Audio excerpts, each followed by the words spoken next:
My name is Marshall Shore, and I am your host, as well as my amazing co-host. Hello, Bev. How are you? Hello. I'm excellent. I'm doing great. How are you today? I am delightful. A full day of so much fun. What a great way to start the day off is chatting with you. And oh my gosh, we have an amazing guest on. But I first off, know. I I do want know. to let's do some housekeeping. So this is the Arizona LGBTQ plus story time community history. Now it is brought to you with support from the Phoenix Office of Arts and Culture, as well as South Mountain Storytelling Institute. So we thank them so much for their support to bring this to you all. And it's also brought through the Arizona LGBT plus History Project, which is a collaboration between Phoenix Pride and ASU libraries and myself as we start talking about how do we start capturing our own history. And we have our first newsletters by and for the queer community in the mid 70s. And so just trying to capture as much of that oral history as we can. And, I just did a presentation and we were talking about the very first female impersonator in Arizona, dates back Beautiful. to 1894. William Gauze down in Tombstone at Shiflin Hall, which is still there. So, which I think is pretty cool. But I'm so Nice. excited that we get to start our morning talking about female impersonators. And oh my gosh, I'm going to bring on Franzia. Yes. Hello, good morning, happy Pride. Indeed, Hi. pride. Hi. How are you? I am terrific. How are you doing, Doctor? I'm doing great. It is so good to see you. You I'm as well. You as excited. well. And you have 100% my full attention. I can't wait to hear all Yes, the wonderful yes, things I you love have to that. say. I love that. Yes. Very cool. Well, Franzia, for folks that may not know who you are, tell us a Mhm. little bit about yourself. Well, my name is Anthony Dean. I also go by the stage name of Franzia Mckenzie. I am your current Miss Gay Arizona America. I'm going to be stepping down from that title here on June 30th at Tempe Center of the Arts, so at the very last day of Pride. I have been doing the art of female impersonation now for 7 years, and it has been nothing but rewarding to me, both in and out of drag, to be completely honest to you. So, Wow, Wow. I don't really know much about the pageant system, so I'm okay. intrigued to kind of learn about the pageants because I know there seems to be so many pageants going on, and and what I love about it is it's such a community. And so tell us a little bit about kind of what is the process in a pageant? So well, first to touch on, there definitely is the inclusivity and the overall appreciation to have a platform in the pageant field has been definitely something that has evolved, is continuing to evolve today, and every day for that matter, a space for everyone in every art form, which is so rewarding and so refreshing, is you don't just have to be a certain type of individual or entertainer to participate in pageantry as a whole. They're just different systems and different programs that are made appease to what you're trying to accomplish. For the America system, which is the system that I competed for, so Arizona America, which also then has your national level, it consists of categories. Your first category is going to be interview. So that's going to be your personal interview. That's where the judges will get a chance to really meet you and find out what makes you tick. The thing I love about this category is it's the transparency category. You're having to be vulnerable. And I absolutely love this one for that simple fact of let me tell you about Anthony and how Fran came from Anthony, if Right. you will. And I find that that category is so important because that's you learn more about yourself when you do that one and you don't even realize it. Because whenever that category has been done for me or accomplished for me, I always look back at it's almost like your resume. Be proud of it. It's your verbal resume. You look back at where you started and how you overcame it. So that's going to be your very first category. So for interview, what do you wear? Oh, so interview. Now, here's the thing. It is personal interview. However, you have to. So, for instance, again in the America system, you have to realize your job as the next Miss Gay Arizona or Miss Gay America, if you will. It is a job. You're applying for a position. So it's important that you dress for the position you want, not the one you have. Now, it's almost a respect thing. Do I say you have to wear a three-piece suit and it has to be Armani? No. However, you want to make sure that you're respecting those before you who have made this their position and their job to be able to for us to have a space today. So I personally would recommend I've made the mistake in the past of making it a little too casual of an approach. However, it was reassuring to me to realize the reason as to why we do dress professionally for that category is because it's respect, and it's also to put our best foot forward as to how we will be leading into this reign. So I would say definitely professionally. Okay. So you've got the interview. So I'm assuming you've got a panel of judges that are probably furiously writing as you're talking. Mm-hmm. Oh, and that's definitely, you're going to see that throughout your entire time competing for any pageant system, is when you see them writing something down. You want to know what they're writing down, of course. So, but you're constantly going to be trying to okay, but don't get in your head about that and don't think too much about it, because they will be giving you these cards for you to go back on, those critiques. So just take it with a grain of salt and build from it. So, okay. So, I guess, do you find out what they're writing? Yes. So you do find out what they are writing. That'll be with your critiques at the end of the pageant. You will be given these critiques for you to build off of. I have never taken critiques as a negative. Now, I'm not saying everybody has to do that. However, if you feel you don't have room to grow, why are you doing what you're doing? There's always going to be, there's always going to be somebody smarter, somebody prettier, somebody more articulate, skinnier, bigger, a better dancer. You're funnier. You're always going to have somebody better, but there's only going to be one you. And that's the biggest thing, is I use those critiques as building myself up, building me to being the best me, because when you win, it makes it all that much greater by not changing that and staying authentic. Nice. Very nice. All right. So from interview, what is the next action? So your next action, so for Arizona, for instance, interviews will be taking place on Saturday and the pageant will be taking place on Sunday. Now, a lot of times interview is done that same day as the pageant. So you have to be able to switch gears really quick. If you are the type of person that it's going to take you longer to paint, you need to be able to go right into it and start getting ready for your next category. Like, you need to start preparing run-throughs, anything of that nature, to really maximize your time. I mean, the biggest thing is if you fail to prepare, you prepare to fail. So really utilizing your time, whether it be 3 hours, 4 hours, 5 hours, or an entire day, start setting yourself up for your next category. So your next category is either going to be talent or it's going to be evening gown and onstage question. Now, they do filter back and forth. There is no formality as to this is the order it goes and this is the order it goes. However, I am going to dive right into the talent category, because usually every time I've competed, it's gone right into talent after that. So when you come back, and they'll do a roll call, of course, of all contestants, because again, in the America system, punctuality is extremely important. You need to make sure that you are being punctual when you are crowned or a title holder for any system of that matter. I feel if late is on time is on time.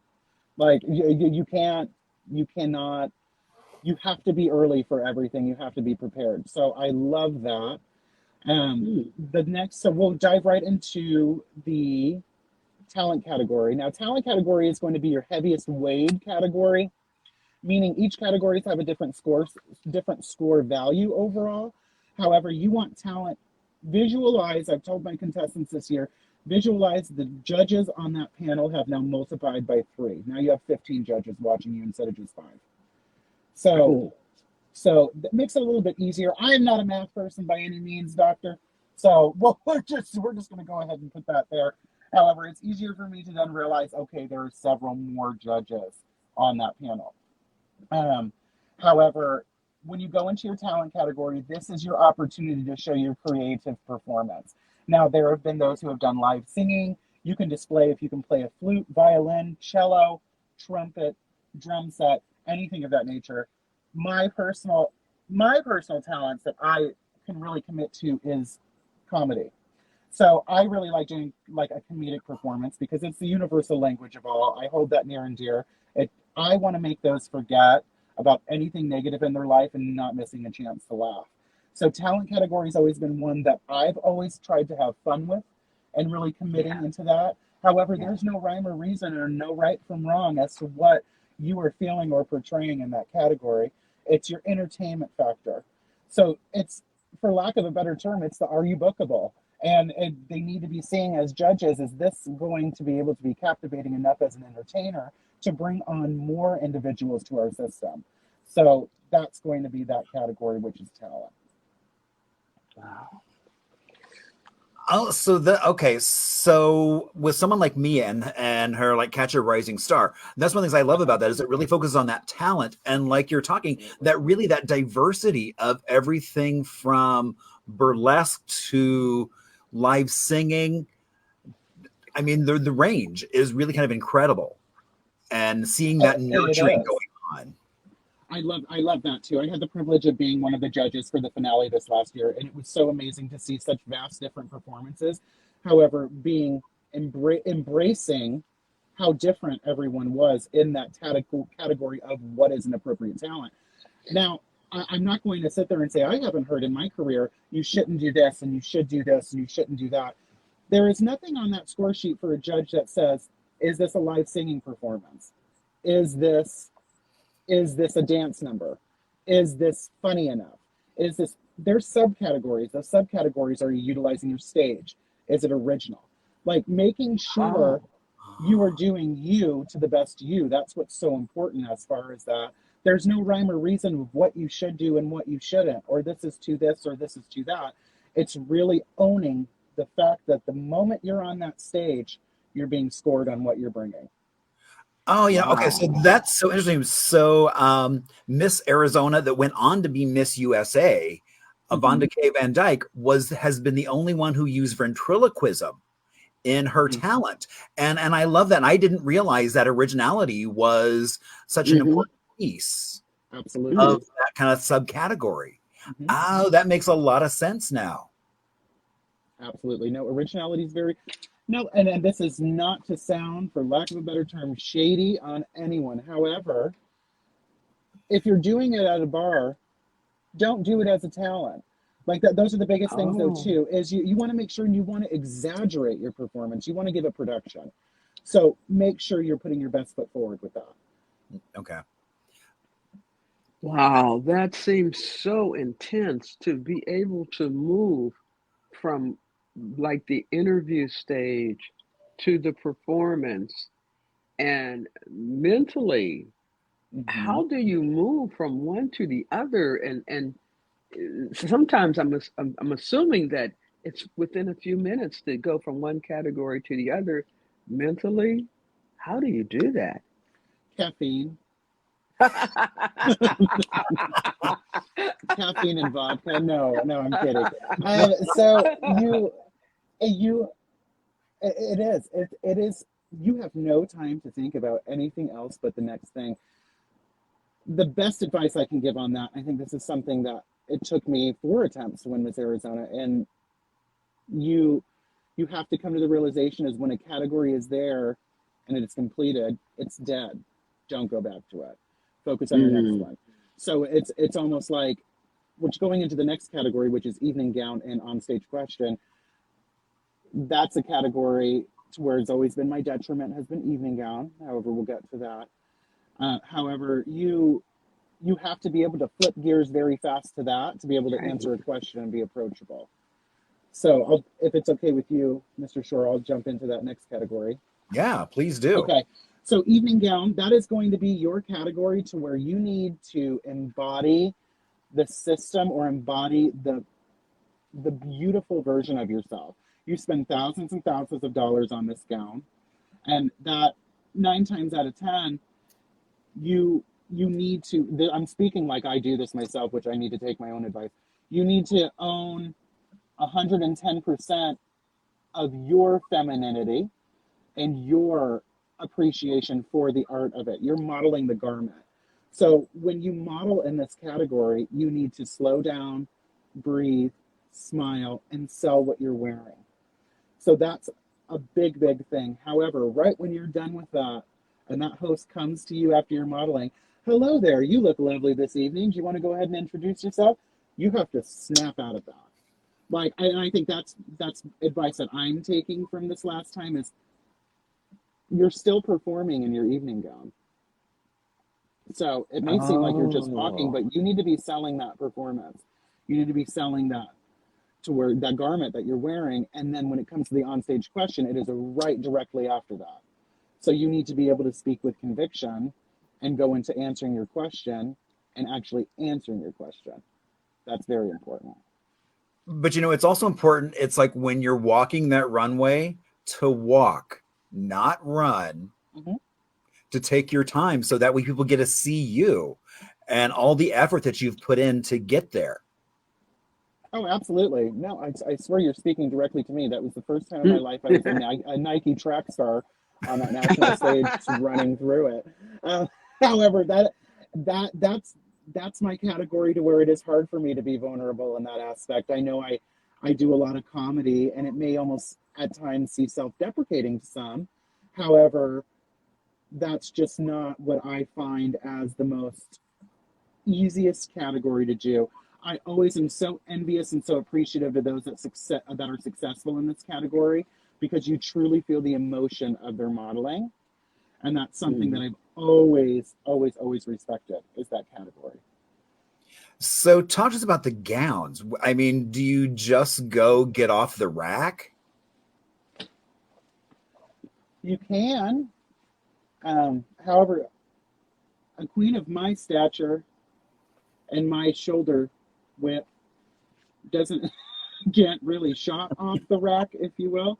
You have a lot of individuals who are very talented with sewing in the state of Arizona, as well as globally, nationally, however you look at it. So there's a lot of members in our community. I actually have Wes. He's from the Sewing Bear. That's where I don't live in my car, everyone, just so you know. I do have a fitting I have to do today. So he is actually doing my step-down gown for me. So that's when you go there and you get all of your measurements and everything based off of what your body type is, what your padding is like, if you shape, if you don't, if you have a larger shape. I'm always going to recommend to have somebody making something for you instead of off the rack. However, I have seen some individuals in pageants that look breathtaking in something off the rack that they've had beaded and or stoned. So there's really no right or wrong to it. However, if you know your body shape is not something off the rack, that category is going to read very off the rack if you're on that runway doing that. Okay. So then you literally go from that modeling aspect to then suddenly an onstage question? Yes. And it's instant. What type of questions? Well, it depends. I mean, I've had my biggest, I love this category. I've taken it in everything I've ever done. And that's the one I've taken consistently. Wow. I think that it's difficult, but if you're speaking with conviction and you're speaking from heart, there's no wrong answer if you're actually answering the question. So my biggest tip in this category is know who you are and know who you are both in and out of drag. Because a lot of times it is, and there's nothing wrong with drag being a persona for somebody else who's really, I have a lot of close individuals to me who are extremely introverted, but then in drag, they're extremely extroverted. Right. Mine's a mesh of the two. So it's an easier category for me. However, I can see how that would be more difficult for somebody that it's not. The questions, a lot of times there could be a two-part question. I'm just looking ahead of me right now, and there's a cobblestone car wash. So I'm going to use it for instance. Have you ever had your car washed at cobblestone, and what makes you like cobblestone? So you make sure you're answering, yes, I have. and I like the air freshener. You have to make sure you're answering both. You have to make sure you're answering. And to be fair, I love the whites. So you so you have to be able. There's no crown at the end of this. I just want you to know at the end of this that Yes. we don't give you a crown. So It's so unfortunate. It's so unfortunate. But I was just thinking, looking over there, just that category, and I love when I'm walking off stage and they're like, "You did such a good job," or somebody asks me like a week later, "What was what answered? How did you answer that?" I do not remember one of them. Wow. I don't. I genuinely could not tell you what I said. So well, it's so spontaneous where it's like you have a question now. So wow, talk about pressure. yeah, but diamonds are built under pressure. So I mean, you have to. I like that. That is very well said. And you don't. You can't say as Miss Arizona or Miss America, if you will, if you're out and about. And somebody's asking you a question about how you would handle something. You can't let me take a moment and get back to you. You're a symbol Right. you're a symbol of excellence for a reason. This category is very important. Are you able to talk? So if you're not, maybe this isn't for you. Mhm. So that's where that category is very important to me as well, because anybody will, at the end of the day, a crown is a crown. It's a piece of jewelry. However, your reign and the legacy you leave behind is what's important. That's what people remember. They're not going to remember how many stones fell out of your crown. They're not going to remember what it looked like. Is it tarnished? Is it this or is it that? They're going to remember what you did for those individuals, and that's truly what it is. Okay. So how did you start drag? Well,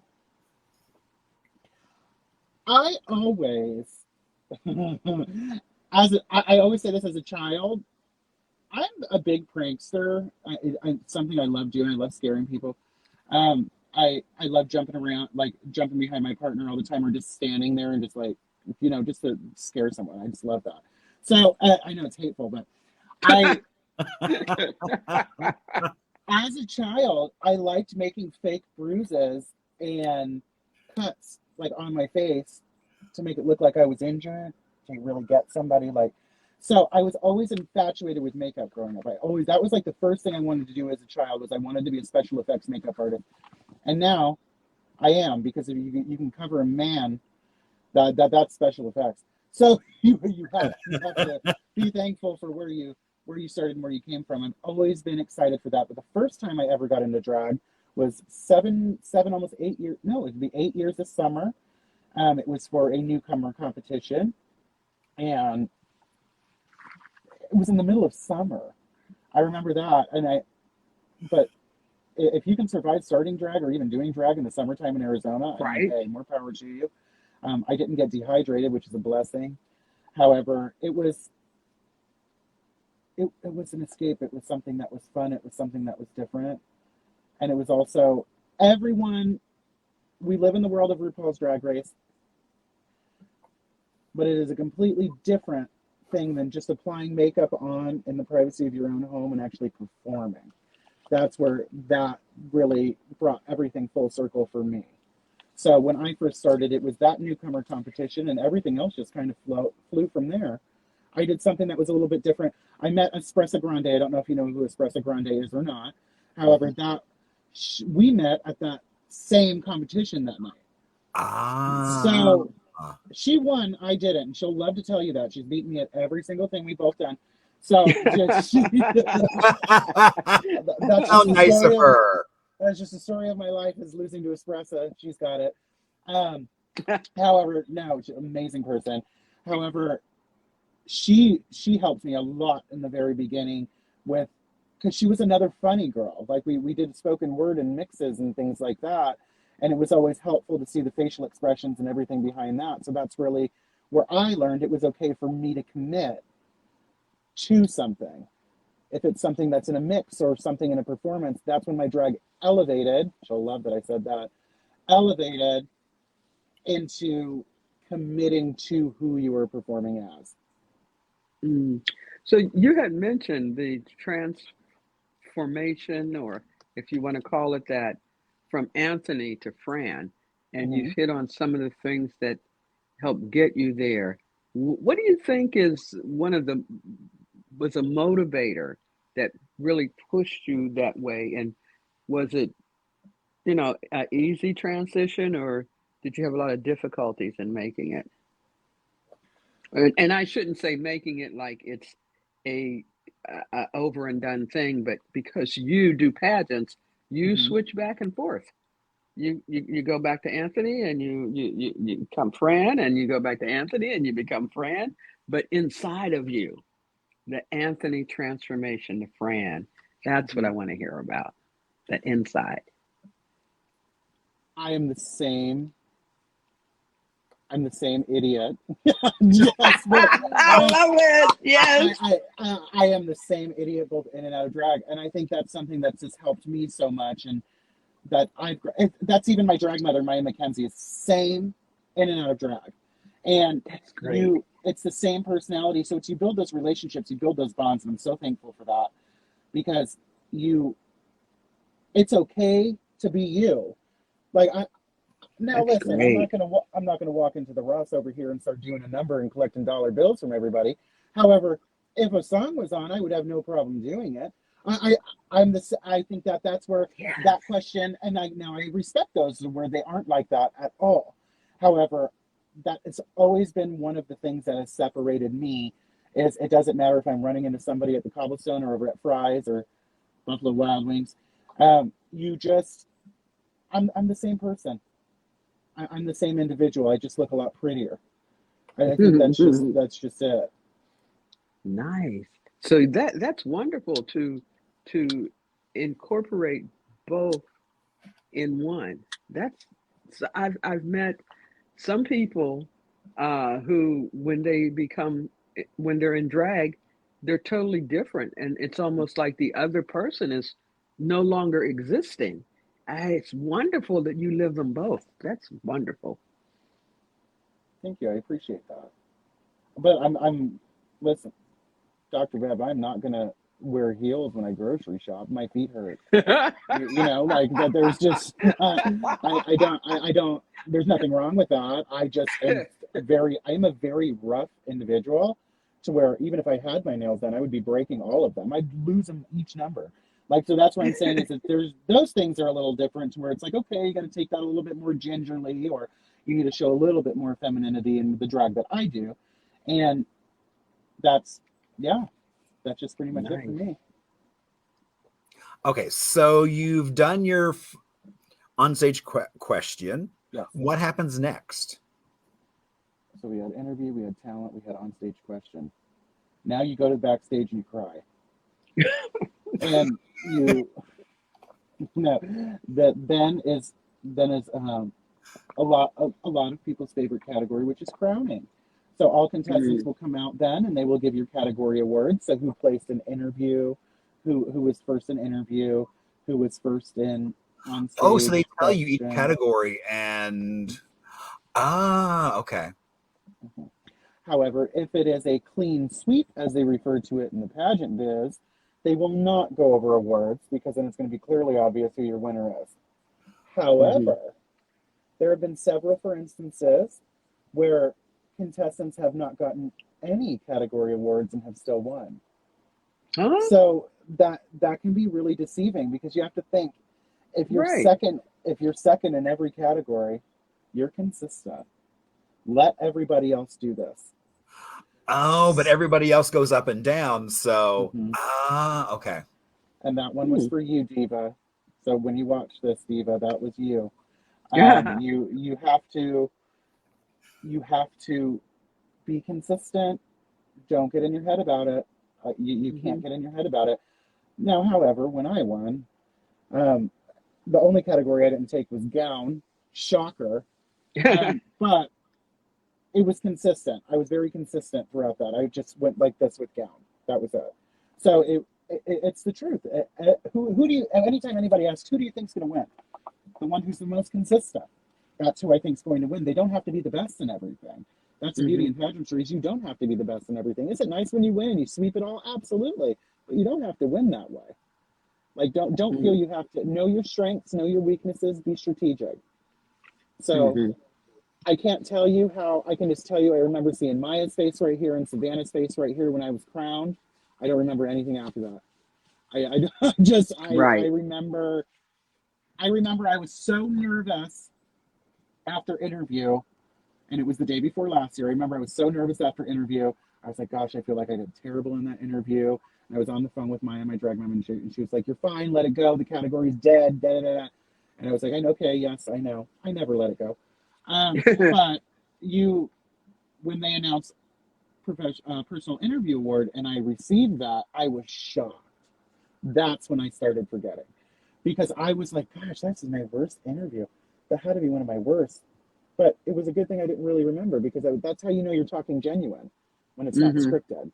So just working on that was, yeah, definitely. I look back at that crowning video all the time, and I'm just like, you can see me do this, like check my pulse, because I'm like, this is not real right now. Oh my God, I think I won. I'm like, I think I won. I think I won. I think I won. Oh my God, I did. That was it. So with the evening gown, which I know is not your favorite category, where does the inspiration for the look come from? I think a lot of your inspiration is going to come from what you want to achieve. I like more of the classic silhouette. I'm very big on cleavage. I love cleavage in a gown. For me, I think that's something that just really sets me apart. It's painful to do. However, I just like that. That's just a me thing. It's honestly going to be what do you find appealing? What do you feel sexy and confident in? What are you going to be able to sell? I think that's the most important, is you don't want to wear something just because somebody said that would look pretty on you. Are you going to be able to sell it? You know? So I think a lot of times we get a lot of inspiration from celebrities. I know the Met Gala is a big one. A lot of individuals do a lot of presentation looks and things like that on that. And you have to find out what's going to work for you. And a lot of it is trial and error. Like, don't be afraid to fail. There's nothing wrong with failing. I think that's the biggest thing is you're learning from it. You can learn from it, or you can keep doing the same mistake over and over again. Right. So that sounds like a lot of dresses. I mean, so do you always have, for each pageant, a brand new gown?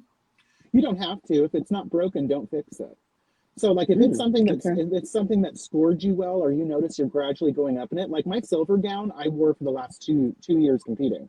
So it was scoring well. Why would I change that? Like, I already know this is a category I don't like. We got those critiques. Let's just do this. Let's do this. Let's take that off. Let's make that, and change the hair. Like I always change the hair. That's a me thing. I only wear the gown hair one time, and then I'm done with it. I'll wear it for like a show or something. I don't just throw it away, or I'll give it back to Savannah for a restyle. She loves when I do that, when I trash it. However, that's a me thing. I only like wearing that for that one thing, and then I'll wear it for like a show or something after that. But that's something that I change. The gown for the next time that I'm competing, that I'm working on now, it's different. It's different for me. It's different for me in a sense. I don't usually do colors. Like, I like very metal tones and things like that, just like the classics. So it's different for me to really like a color. So that's a little outside of my element. So I'm excited about that. However, there's nothing wrong with if you would like to wear yellow or mixed. You just have to think, if you're putting it out there, if you're wearing 50 shades of gray, it may look a little drab. Just take it for the grain of salt, and surround yourselves with individuals that are not going to tell you yes on everything. Right. Exactly. Yes. So when you started in pageants, did you win your first pageant? No, I did not.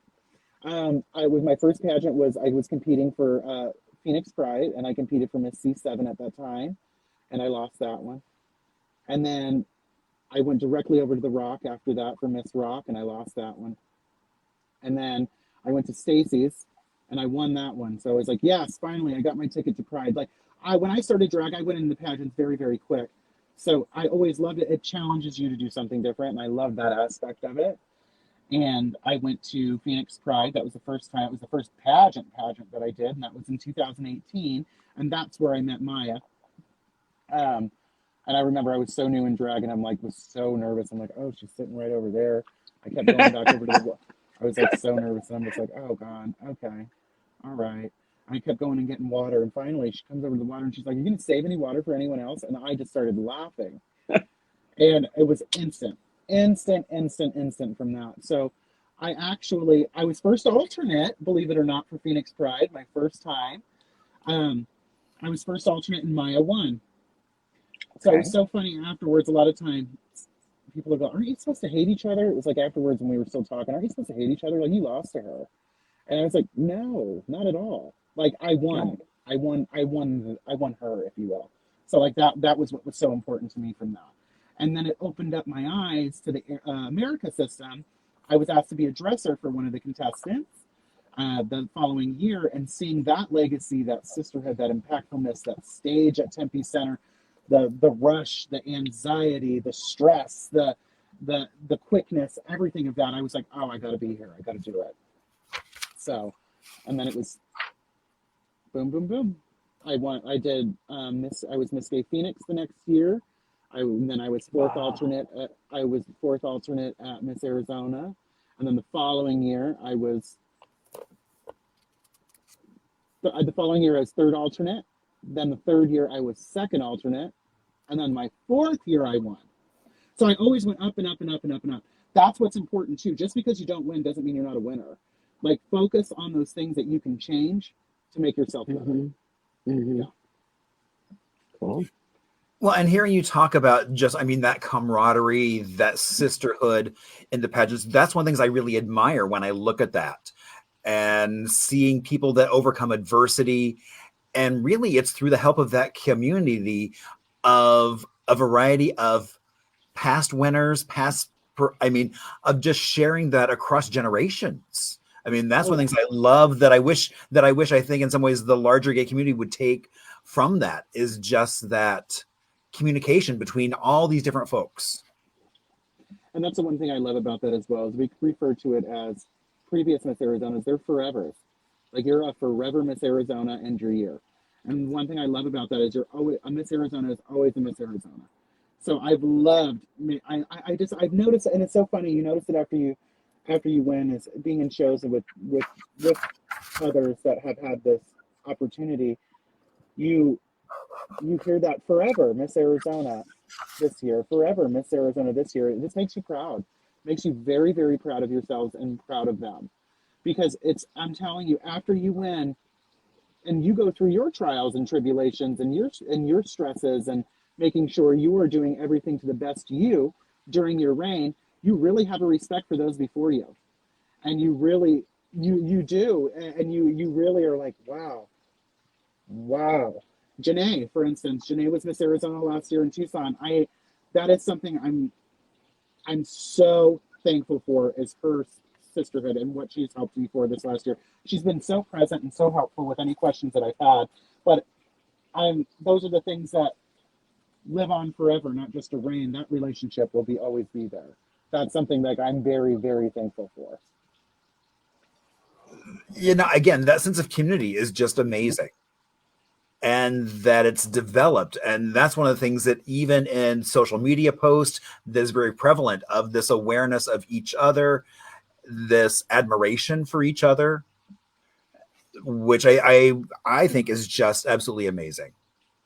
Yeah, it is. It genuinely is. And it's also a reflection on the promoter, Daniel Ekstrom. He's been the promoter for Miss Arizona since Christ was a cowboy.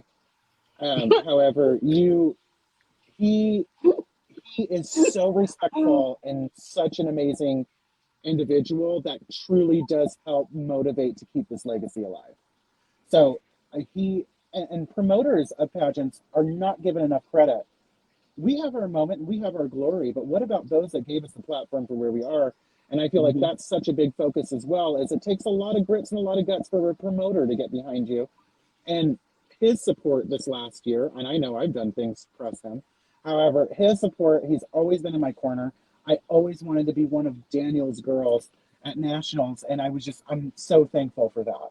And that's something that promoters do not get enough credit for that.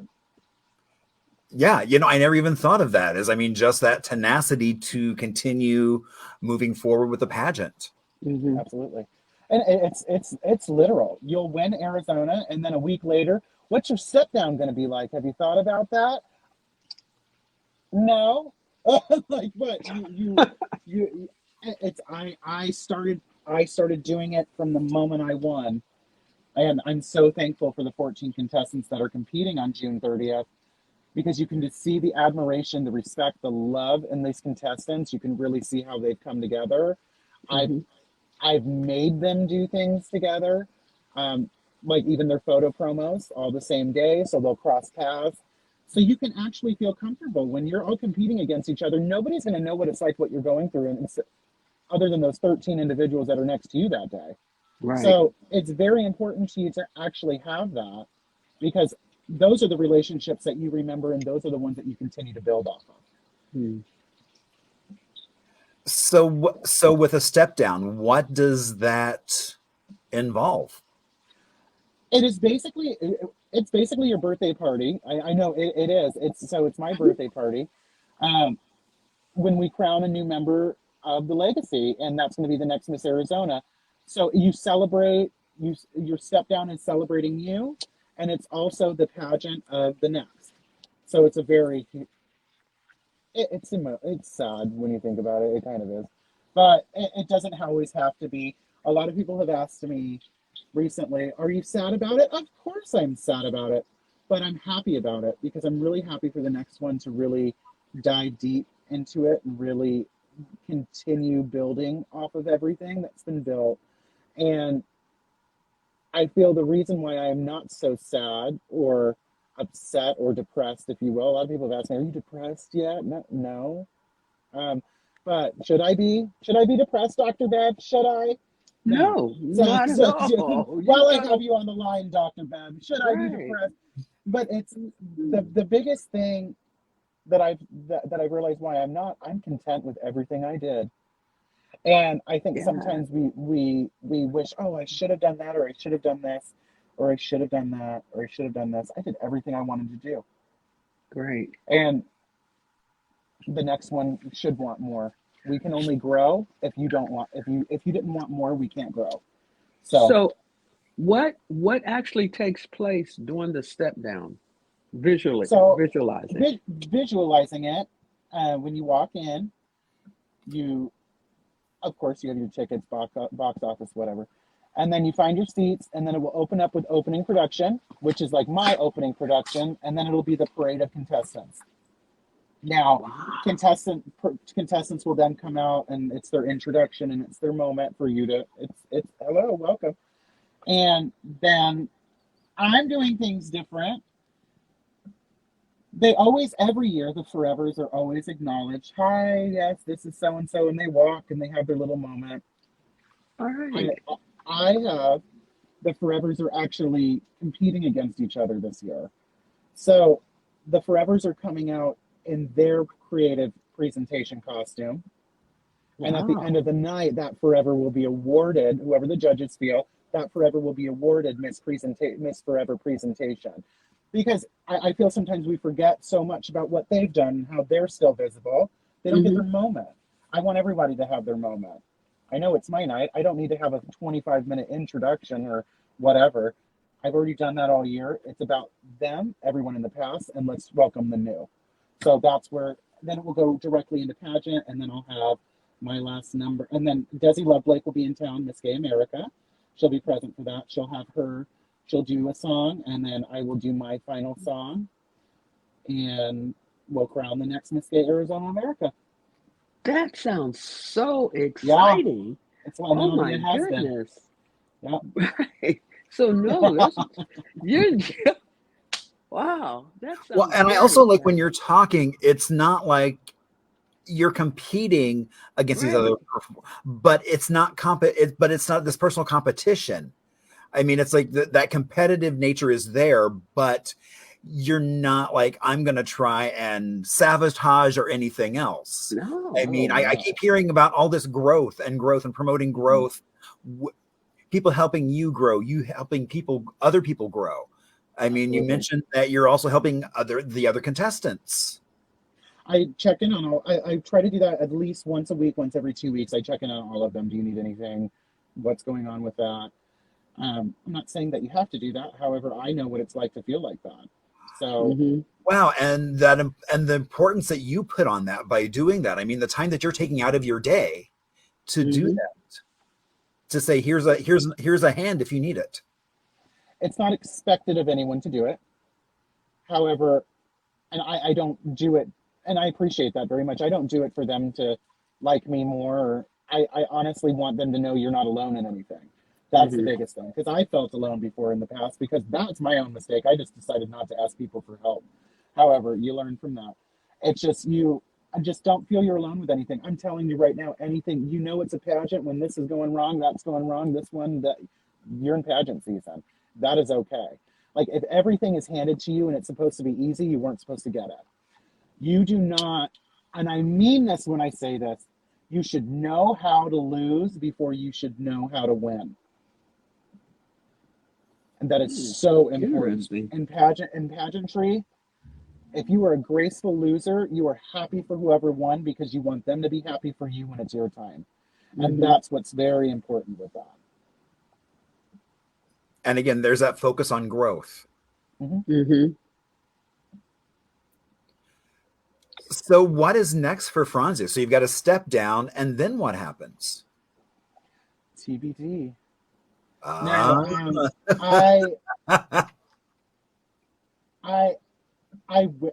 not saying if. This is a win. I will continue going to be a Miss Gay America. I can promise you that. It's just going to be when things align well. My biggest thing is I get very laser focused when I get into pageant mode, so nothing breaks my focus. But right now is I had a dream to be Miss Gay Arizona. I have a dream to be. Notice I said had there. See, I've already accepted it. You would call that accepting, right, Doctor?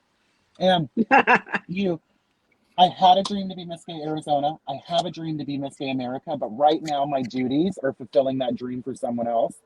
So the minute that's done, then we'll focus on the next one. Wow. So because I know me, I would go right into it and just be like, okay, yeah, thank you, bye. No, I can't do that. I get very, very focused on it. So the minute that's done, then definitely, I already have my eyes on a preliminary that's closer to Arizona. That's going to be happening in August. So we can fill in the blanks with that. And if everything pans out accordingly, then definitely that'll be my next stop. Very cool. So I do want to ask about your name, your first name and your last name, because it sounds like there's family lineage in that last name. Oh, there definitely is. And how did you get the first name? Well, my first name is as transparent as it is. My brother always called me Fran because of Francis from Pee-wee's Big Adventure growing up. So it was always like, yeah, I know. It was always like a fat joke. And then, and I loved it though. I was like, okay, I'm here for it. So it was always Fran. And then one night we were drinking boxed wine and it was Franzia. And they're like, hey, that would be a good name for you. I never liked boxed wine. I don't like wine. That's the funny thing. I do not like wine at all. I don't care if somebody goes, oh, the red, it's great, plum notes. No, I don't like it. No, but it's cheap and it gets the job done. So I loved it. That's really what where that transpired from. And then Mckenzie, I became a Mckenzie shortly after Phoenix Pride in 2018. Maya Mckenzie is my drag mother. She is Miss Gay Arizona America to Forever Miss Gay Arizona America 2007. And 8 years. Yes. 8 years after that was Nevaeh Mckenzie, my sister, was Miss Gay Arizona America 2015. And then I am 2024 or 2023, which is so funny because it's 8 years between Maya and Nevaeh and then 8 years between Nevaeh and me. So I can remember it that way. It's like, oh, 8. So it's definitely something I respect. I respect that lineage and that last name. I have also sisters that do great things that are also Mackenzies and are definitely embraced and loved. Lesbian Mckenzie, she is consistently there for me with anything that I need, and it's definitely rewarding, and it's a prize all in itself. So it's something I do treasure and I do take very seriously. So you mentioned, so the pageant is June 30th. Yes, at Tempe Center of the Arts, June 30th. It's going to be gorgeous. It's at Tempe Center of the Arts. There's still, we're a little over halfway sold, I believe, right now, which is terrific for Tempe Center. That's like 500 seats. So definitely hop on that. June 30th starts at 5 p.m. It is an evening at the Chocolate Factory, Pure Imagination, Midstate, Arizona, America, 2024. So the presentations are going to be stellar. I'm so excited about that for the contestants and the forevers, because have fun. Indeed, what a fun theme. Yes. It was one of my favorite movies growing up as a child. Every time I was homesick, that movie was always on. I always wanted to watch that movie, and there was nothing better that I could possibly think of than starting my reign off with my preliminaries, giving each one who qualified a golden ticket. So it's been something that's gone on all year. So I'm really excited about that. I'm excited for the grand finale, the grand finale, and finishing it up. So after June 30th, where can people see you perform? I am not just at one venue. I'm a little bit of all over everywhere. I love it that way because I get to meet more individuals. By following me on Instagram or Facebook, Franzia Mckenzie is going to be Facebook, or Instagram will be the one and only Franzia.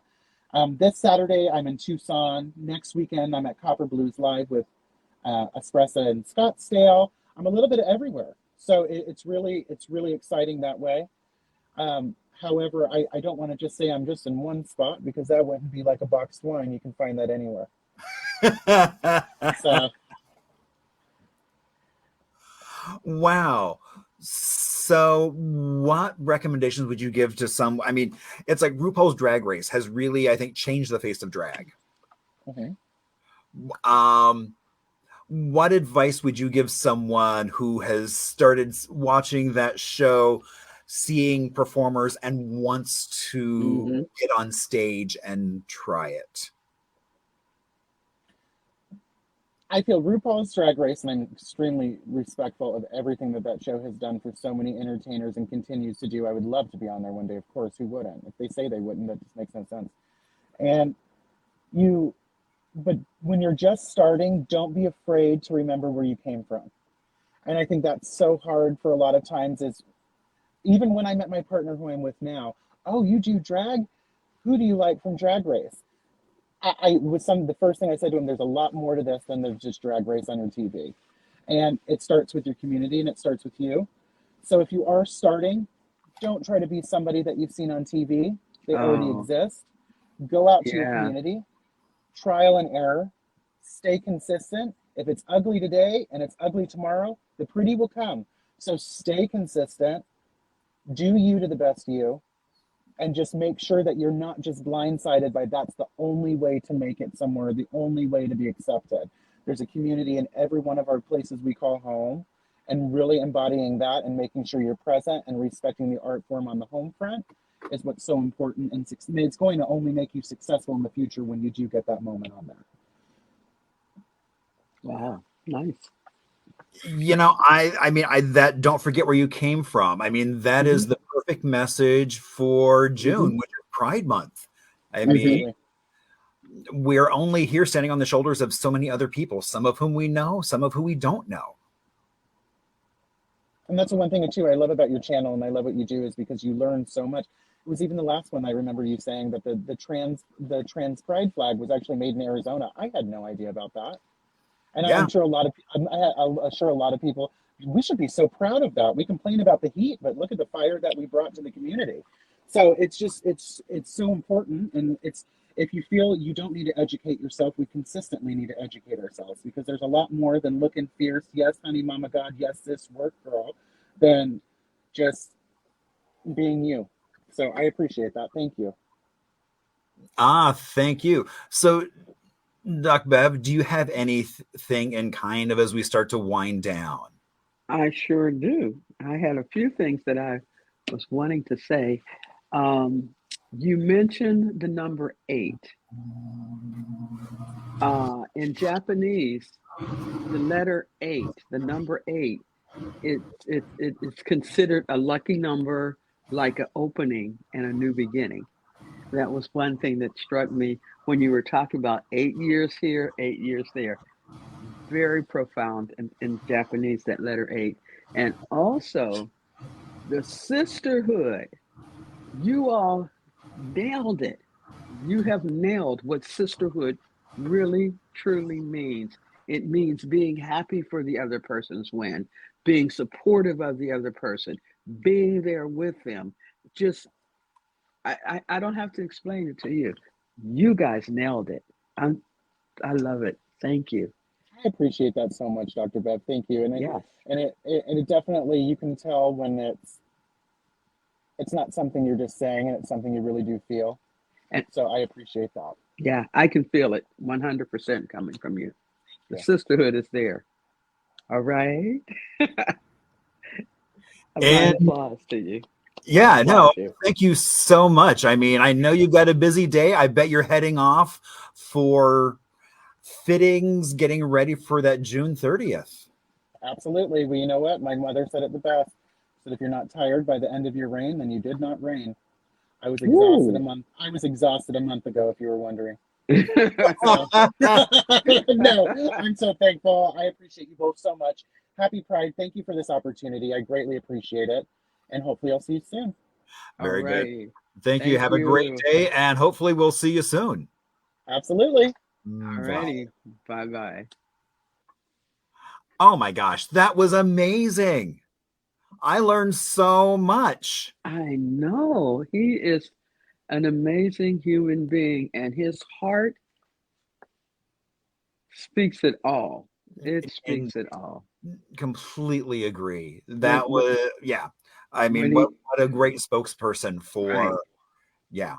When he first mentioned sisterhood, my thoughts reverted back to, what would he know about sisterhood? He nailed it. Sisterhood is there. It does not have to do with being a female or whatever. It's a energy. Right. That sisterhood is an energy, and they nailed it. Yeah. Beautiful. I mean, it's a beautiful thing. that Beautiful. sense of community. That's what it's all about. And Mhm. that's, I mean, a great message for Pride, as Yeah. well as every other day of the year, not just Right. but just that consistency. Just Right. like Franzia said, it's all about that consistency across the board. Mm-hmm. So And I am so glad that we no longer have the Pride Parade in June. oh my God, indeed. But we So, have a lot of other activities, so there it's are, good, but we're not out there in the heat. So, right.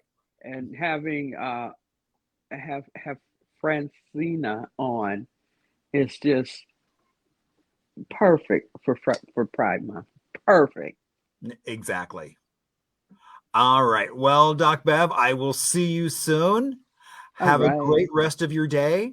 You too, and always a pleasure being with you, Marshall. Always a pleasure. Indeed. I completely agree with that. So see you all next time on Arizona LGBTQ plus Storytime Community History.